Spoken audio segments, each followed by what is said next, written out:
આ ચાર લોકોએ ભૂલથી પણ ન પીવું જોઈએ હળદરવાળું દૂધ. ફાયદાને બદલે થશે નુકસાન. નમસ્કાર મિત્રો, અમારી ચેનલમાં આપનું હાર્દિક સ્વાગત છે. આયુર્વેદમાં હળદરને સુવર્ણ ઔષધિ કહેવામાં આવે છે. સદીઓથી આપણા વડવાઓ શરદી, ઉધરસ, શરીરમાં થતા દુખાવા કે રોગ પ્રતિકારક શક્તિ વધારવા માટે હળદરવાળા દૂધને એક રામબાણ ઈલાજ તરીકે ઓળખતા આવ્યા છે. આપણા ઘરમાં કોઈ પણ નાની મોટી તકલીફ હોય એટલે તરત જ દાદી, નાની કહે છે, બેટા હળદરવાળું દૂધ પી લે, બધું બરાબર થઈ જશે. પરંતુ શું તમે ક્યારેય વિચાર્યું છે કે શું આ સુપરફૂડ ખરેખર બધા માટે ફાયદાકારક જ છે? જવાબ છે ના. તમને આશ્ચર્ય થશે, પણ કેટલાક લોકો માટે હળદરવાળું દૂધ ફાયદાને બદલે ગંભીર નુકસાન પહોંચાડી શકે છે. આજના આ વિડીયોમાં હું તમને એવી 4 પરિસ્થિતિઓ વિશે વિગતવાર જણાવીશ જેમાં તમારે ભૂલથી પણ હળદરવાળું દૂધ ન પીવું જોઈએ. આ ઉપરાંત આયુર્વેદના નિષ્ણાંતો આ અંગે શું દ્રષ્ટિકોણ ધરાવે છે તે પણ ઊંડાણપૂર્વક સમજાવીશ. સૌપ્રથમ ચાલો એ સમજીએ કે હળદરવાળું દૂધ આટલું લોકપ્રિય અને ગુણકારી શા માટે મનાય છે. હળદરમાં મુખ્યત્વે કકુર્મિન નામનું એક અદ્ભુત સક્રિય તત્વ હોય છે. આ કકુર્મિન એના એન્ટી ઇન્ફ્લામેટરી, બળતરા વિરોધી અને એન્ટીઓક્સિડન્ટ ગુણધર્મ માટે જાણીતું છે. તે શરીરમાં થતી સૂક્ષ્મ બળતરા ઘટાડવામાં મદદ કરે છે, જે ઘણા રોગોનું મૂળ કારણ હોય છે. આ ઉપરાંત તે આપણી રોગપ્રતિકારક શક્તિ એટલે કે ઇમ્યુનિટીને મજબૂત બનાવે છે અને અનેક બીમારીઓ સામે લડવામાં શરીરને મદદરૂપ થાય છે. જ્યારે હળદરવાળા દૂધ સાથે ભેળવવામાં આવે છે ત્યારે તે એક શક્તિશાળી ઔષધીય પીણું બની જાય છે. તે શરદી, ગળામાં ખારાશ, સાંધાના દુખાવા અને સ્નાયુઓના દુખાવામાં અદ્ભુત રાહત આપે છે. પરંતુ મિત્ર, યાદ રાખજો કે દરેક ઔષધિ દરેક શરીર માટે સર્વશ્રેષ્ઠ હોતી નથી. હળદરની તાસીર ગરમ હોય છે અને તેનો એક મહત્વનો ગુણધર્મ લોહીને પાતળું કરવાનો પણ છે.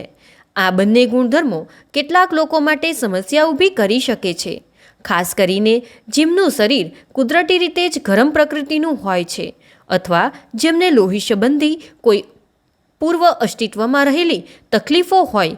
તો ચાલો હવે એ 4 પ્રકારના લોકો વિશે વિગતવાર જાણીએ જેમણે હળદરવાળું દૂધ પીવું શા માટે ટાળવું જોઈએ. નંબર 1, પિત્તાશયની પથરીથી પીડાતા લોકો. જો તમને પિત્તાશય એટલે કે જેલ બ્લેન્ડરમાં પથરીની સમસ્યા હોય તો હળદરવાળું દૂધ તમારા માટે જોખમી સાબિત થઈ શકે છે. હળદર પિત્તના ઉત્પાદનને ઉત્તેજિત કરે છે. સામાન્ય રીતે એ એક સારી બાબત છે કારણ કે પિત્ત ચરબીના પાચન માટે જરૂરી છે. પરંતુ જે લોકોને પિત્તાશયમાં પથરી હોય તેમના માટે પિત્તનું વધુ ઉત્પાદન જોખમી બને છે. પિત્તનો વધુ પ્રવાહ પથરીને ખસેડી શકે છે અને પિત્ત નળીઓમાં અવરોધ પેદા કરી શકે છે, જેનાથી તીવ્ર દુખાવો, ઉલટી અને કમળા જેવી ગંભીર સમસ્યાઓ થઈ શકે છે. આવા કિસ્સાઓમાં હળદરનું સેવન ખાસ કરીને દૂધ સાથે સંપૂર્ણપણે ટાળવું જોઈએ અને ડૉક્ટરની સલાહ લેવી હિતાવહ છે. નંબર 2, લોહી પાતળું કરવાની દવા લેનાર લોકો. જે વ્યક્તિઓ લોહી પાતળું કરવાની દવાઓ જેમ કે એસ્પિરિન, વાર્ફરિન કે અન્ય કોઈ બ્લડ થિનર દવાઓ લઈ રહ્યા હોય તેમણે હળદરવાળું દૂધ પીવાથી સખત પરેજી પાડવી જોઈએ. હળદરમાં કુદરતી રીતે જ એન્ટીપ્લેટલેટ ગુણધર્મો હોય છે, એટલે કે તે લોહીના ગઠ્ઠાવાની પ્રક્રિયાને ધીમી પાડે છે. જો તમે પહેલાંથી જ લોહી પાતળું કરવાની દવાઓ લેતા હો અને ઉપરથી હળદરનું સેવન કરો તો આ બંનેની સંયુક્ત અસરને કારણે રક્તસ્રાવનું જોખમ અનેક ગણું વધી શકે છે. આંતરિક રક્તસ્રાવ, આંખમાંથી રક્તસ્રાવ કે ઘામાંથી અસામાન્ય રીતે વધુ પડતું લોહી નીકળવું જેવી સમસ્યાઓ થઈ શકે છે. આવા ગંભીર કિસ્સાઓમાં ડૉક્ટરની સલાહ વગર હળદરવાળા દૂધનું સેવન કરવું ન જોઈએ. નંબર 3, ગર્ભવતી મહિલાઓ અને માસિક ધર્મ દરમિયાનની મહિલાઓ. ગર્ભાવસ્થા દરમિયાન અને માસિક ધર્મના દિવસોમાં મહિલાઓએ હળદરવાળું દૂધ ટાળવું જોઈએ અથવા ડૉક્ટરની સલાહ મુજબ તેનું સેવન કરવું જોઈએ. હળદરની ગરમ તાસીર અને તેના લોહી પાતળું કરવાના ગુણ ગર્ભાવસ્થામાં અમુક જોખમો ઊભા કરી શકે છે.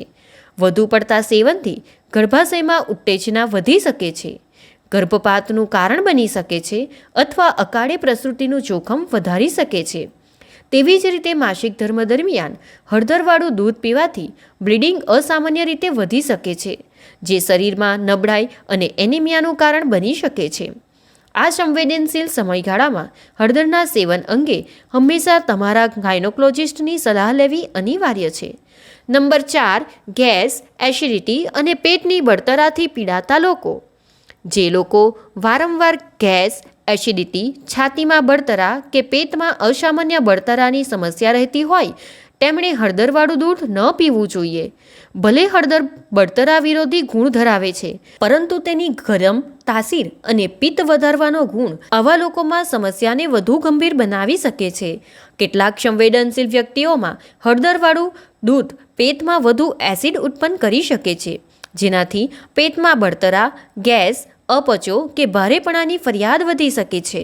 આ ઉપરાંત જો તમે એસિડિટી ઘટાડવા માટે દવાઓ જેમ કે એન્ટાસિડ લઈ રહ્યા હોવ તો હળદર તેની અસરને ઓછી કરી શકે છે. આવા લોકોએ હળદરવાળા દૂધના બદલે ઠંડી તાસીરવાળા પીણા કે અન્ય આયુર્વેદિક ઉપચારો પર ધ્યાન આપવું જોઈએ. મિત્રો, હવે આપણે જાણીએ કે આપણું પ્રાચીન જ્ઞાન આયુર્વેદ આ બાબતમાં શું કહે છે. આયુર્વેદિક નિષ્ણાંતોના મતે હળદર એક અદ્ભુત રસાયણ અને ઔષધિ છે, પરંતુ આયુર્વેદ હંમેશા વ્યક્તિની પ્રકૃતિ અને વર્તમાન સ્વાસ્થ્ય સ્થિતિને ધ્યાનમાં રાખીને જ કોઈ પણ ઔષધિના સેવનની સલાહ આપે છે. આયુર્વેદિક ગ્રંથોમાં હળદરને ગરમ તાસીર અને તીખો સ્વાદવાળી માનવામાં આવે છે.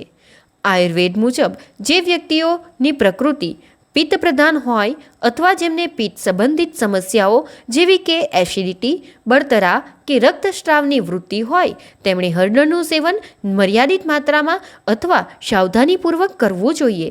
ખાસ કરીને જેમને રક્તસ્રાવની સમસ્યાઓ, પિત્તાશયની પથરી કે ગર્ભાવસ્થા જેવી સ્થિતિ હોય તેમણે આયુર્વેદિક ચિકિત્સકની સલાહ વિના હળદરવાળા દૂધનું સેવન ન કરવું જોઈએ. આયુર્વેદ સ્પષ્ટપણે કહે છે કે કોઈ પણ ઔષધિનું સેવન કરતા પહેલાં તમારા શરીરની તાસીર અને સ્વાસ્થ્ય સ્થિતિને સમજવી અત્યંત આવશ્યક છે. આંધળો અનુકરણ કરવાથી ફાયદાને બદલે નુકસાન પણ થઈ શકે છે. તો આવી પરિસ્થિતિમાં શું કરવું જોઈએ? તો મિત્રો, જો તમે ઉપર જણાવેલા 4 પ્રકારના લોકોમાંથી કોઈ એક છો તો ચિંતા કરવાની જરૂર નથી. તેનો અર્થ એ નથી કે તમે ક્યારેય કોઈ સ્વસ્થ પીણા પી શકો નહીં. બસ હળદરવાળું દૂધ પીતા પહેલાં તમારા ડૉક્ટર કે આયુર્વેદિક નિષ્ણાંતની સલાહ જરૂર લો. તેઓ તમારી વર્તમાન સ્વાસ્થ્ય સ્થિતિ અને શારીરિક પ્રકૃતિને ધ્યાનમાં રાખીને યોગ્ય માર્ગદર્શન આપી શકે છે. જો તમને લાગે છે કે તમારું શરીર હળદરને સહન નથી કરી શકતું તો તેના બદલે તમે અન્ય ગુણકારી અન્ય સ્વાસ્થ્યવર્ધક વિકલ્પો અપનાવી શકો છો, જેમ કે તુલસીનો કાઢો શરદી, ખાંસી અને રોગપ્રતિકારક શક્તિ માટે ઉત્તમ છે. આદુની ચા પાચન અને ગળાની તકલીફો માટે ફાયદાકારક છે. કાચું મધ અને ગરમ પાણી શરીરને ડિટોક્સ કરવા અને ઉર્જા માટે ફાયદાકારક છે. હળદર વગરનો સાદું ગરમ દૂધ જેમને માત્ર દૂધના ફાયદા જોઈતા હોય તેમના માટે ઉપયોગી છે. મિત્રો, આ હતી હળદરવાળા દૂધ વિશેની અત્યંત મહત્વપૂર્ણ અને ઊંડાણપૂર્વકની માહિતી. હવે તમે સમજી ગયા હશો કે હળદરવાળું દૂધ ભલે ગુણકારી હોય પણ તે દરેક માટે ફાયદાકારક નથી. હળદરવાળું દૂધ પીવાથી થતા અન્ય આડઅસરો. તમે આજે 4 પરિસ્થિતિ વિશે જાણ્યું જેમાં હળદરવાળું દૂધ ટાળવું જોઈએ, પરંતુ કેટલાક સામાન્ય લોકોમાં પણ હળદરવાળું દૂધ પીવાથી આડઅસર થતી હોઈ શકે છે. ચામડી પર એલર્જી. કેટલાક લોકોમાં હળદરના સેવનથી ત્વચા પર ખંજવાળ, લાલ ચત્તા કે એલર્જી જેવી પ્રતિક્રિયા થઈ શકે છે. જો તમને અગાઉ ક્યારેય હળદરથી સ્કિન પ્રોબ્લેમ થયો હોય તો તેનું સેવન ટાળો. હોર્મોનલ અસર. વધુ માત્રામાં હળદર લીધા બાદ અમુક મહિલાઓમાં હોર્મોનલ અસંતુલન જેવી સમસ્યાઓ સર્જાઈ શકે છે. ખાસ કરીને જો PCOS કે થાઇરોઇડ જેવી તકલીફ હોય તો સાવચેતી રાખવી. શું છે હળદરનું યોગ્ય માત્રા? દોસ્તો, હળદરવાળું દૂધ જો તમે પી શકો છો એવી સ્થિતિમાં હોવ તો પણ એનો બેફામ પીવું નહીં. સામાન્ય રીતે એક ગ્લાસ દૂધમાં અડધીથી 1 ચમચી સુધી હળદર પૂરતી હોય છે. તે પણ દિવસમાં એકવાર પૂરતું ગણાય છે. વધુ માત્રામાં લેવાથી ઉલટા અસર થઈ શકે છે. બચ્ચાઓ માટે ક્યારે હળદરવાળું દૂધ યોગ્ય છે? 6 વર્ષની ઉપરના બાળકો માટે હળદરવાળું દૂધ સારું હોઈ શકે છે, પરંતુ માત્ર રાતે સૂતા પહેલાં થોડુંક જ આપવું. ઘણીવાર પાચનતંત્ર નબળું હોય તો બાળકને પેટમાં દુખાવા કે એસિડિટી થઈ શકે છે. ખાસ કરીને બાળમિત્રો માટે હંમેશા પેડિયાટ્રિશિયનની સલાહ પ્રમાણે ઉપયોગ કરવો. ઘરેલું વિકલ્પ અને કોમ્બિનેશન્સ. જો તમે હળદરવાળું દૂધ ન પી શકો છો તો નીચેના વિકલ્પો અજમાવી શકો છો.